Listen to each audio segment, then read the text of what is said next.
Hello friends, welcome back to my channel. আজ আমি তোমাদের সাথে শেয়ার করব বাসমতি চাল দিয়ে তৈরি বাসন্তী পোলাওয়ের রেসিপি। পোলাওটা বানানোর জন্য সবার প্রথমে এখানে একটি পাত্রে নিয়ে নেব 300 গ্রামের মতো বাসমতি চাল। চালটা 2 থেকে 3 বার মতো পরিষ্কার করে জল পাল্টে পাল্টে ধুয়ে নেব।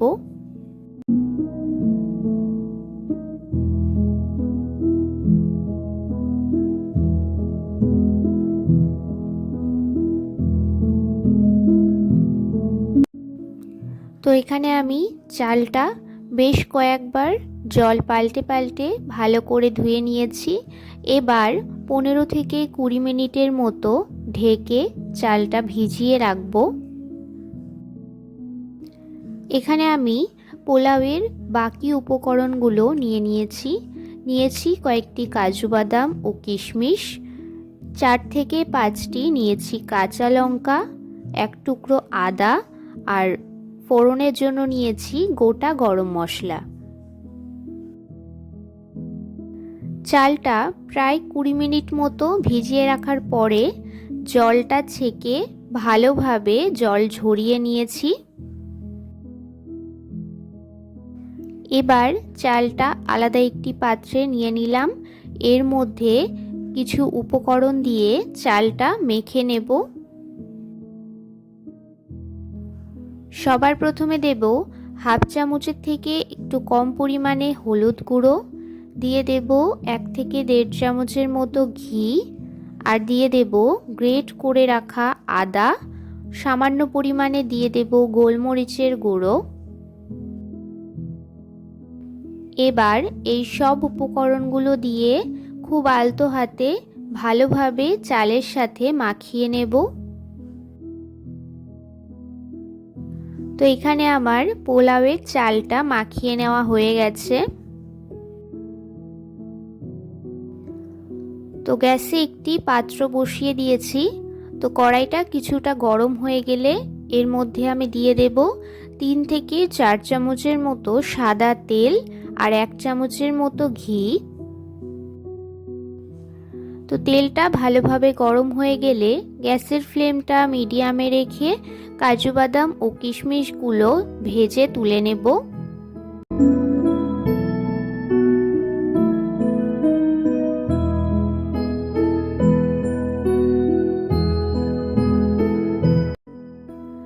তো কিশমিশ ও কাজু বাদামটা এখানে ভেজে নেওয়া হয়ে গেছে। এবার আলাদা পাত্রে নামিয়ে নেব।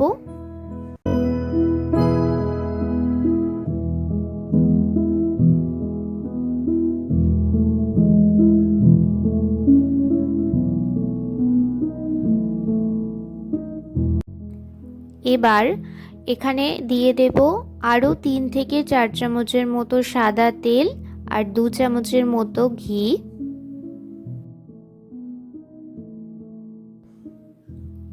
তো তেল ও ঘিটা বেশ কিছুটা গরম হয়ে গেলে এর মধ্যে ফোড়ন দিয়ে দেব গোটা গরম মশলা।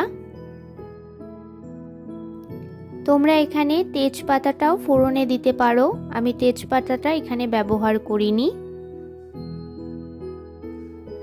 তো ফোড়নের থেকে ভালো একটি গন্ধ বেরোতে শুরু করলে এর মধ্যে মাখিয়ে রাখা চালটা দিয়ে দেব।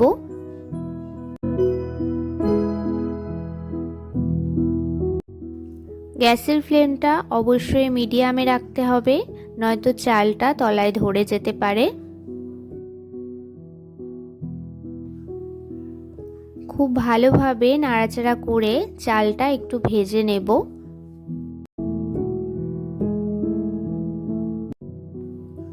প্রায় 5 থেকে 7 মিনিট মতো আমি কম আঁচে চালটা খুব ভালোভাবে ঘিয়ে ভেজে নিয়েছি।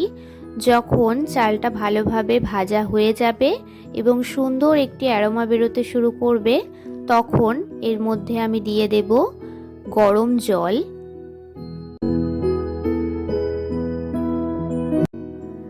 আমি এখানে যে বাটির চাল নিয়েছি সেই বাটি মেপে আমি সেই চালেরই দ্বিগুণ পরিমাণে গরম জলটা ব্যবহার করব।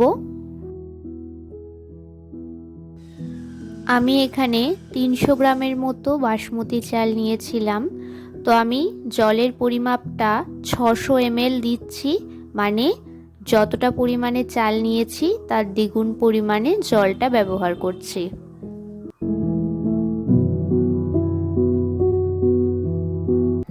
তোমরা অবশ্যই এখানে গরম জলটাই ব্যবহার করবে, ঠান্ডা জল ব্যবহার করলে হবে না। তো আমি এখানে 1 বাটি চালের জন্য 2 বাটি গরম জল দিয়ে দিয়েছি। এবার এর মধ্যে বাকি উপকরণগুলো দিয়ে দেব। সবার প্রথমে দিয়ে দেব স্বাদ মতো নুন, দিয়ে দেব পরিমাপ মতো চিনি।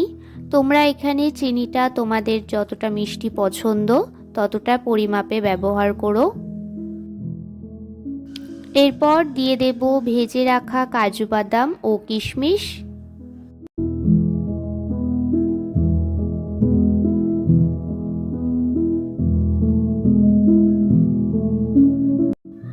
দিয়ে দেব 4 থেকে 5টি গোটা কাঁচা লঙ্কা। সব উপকরণগুলো দেওয়া হয়ে গেলে এবার ভালোভাবে চালের সাথে একটু মিশিয়ে গ্যাসের ফ্লেমটা মিডিয়াম টু লোতে রেখে ঢেকে দেব।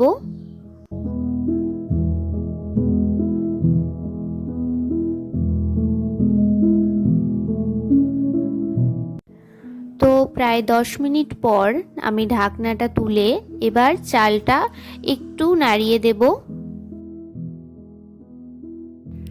তো এবার গ্যাসের ফ্লেমটা একদম লোতে দিয়ে চালটা ঢেকে দেব। এর আগে একটি ভিডিওতে আমি তোমাদের সাথে গোবিন্দভোগ চালের বাসমতি পোলাওয়ের রেসিপি শেয়ার করেছিলাম। সেই রেসিপিটি তোমরা না দেখে থাকলে দেখে নিতে পারো, লিংক আমি নিচে ডেসক্রিপশন বক্সে দিয়ে দেব। প্রায় 5 থেকে 7 মিনিট পর ঢাকনাটা তুলে একবার চালটা চেক করে নেব ভালোভাবে সেদ্ধ হয়েছে কিনা। তো জলটা এখানে মোটামুটি সম্পূর্ণটাই টেনে নিয়েছে। এবার চালটা ভালোভাবে একবার চেক করে নুন মিষ্টিটা তোমরা এখানে চেক করে নিতে পারো। আমার এখানে সব কিছু পরিমাপ মতো ঠিক আছে। তো আমি এবার 1 থেকে 1.5 চামচের মতো ঘি দিয়ে আবারও প্রায় 5 মিনিটের মতো গ্যাসের ফ্লেমটা একদম লোতে রেখে ঢেকে রাখবো। তো বাসমতি চালের তৈরি পোলাওয়ের রেসিপি এখানে একদম তৈরি। তো এখানে বাসমতি চালের তৈরি বাসন্তী পোলাওয়ের রেসিপি একদম তৈরি। তো এখানে দেখো পোলাওটা কত সুন্দর ঝরঝরে হয়েছে এবং একটি চালও ভেঙে যায়নি। তোমরাও এইভাবেই বাড়িতে পোলাওয়ের রেসিপিটা বানিয়ে ফেলতে পারো। এই রেসিপিটি তোমাদের কেমন লাগলো আমাকে অবশ্যই কমেন্টে জানিও। যদি ভালো লেগে থাকে তাহলে একটি লাইক করে দিও। আমার চ্যানেলে নতুন হয়ে থাকলে চ্যানেলটি সাবস্ক্রাইব করে পাশে থেকো। দেখা হচ্ছে নতুন কোনো ভিডিওতে।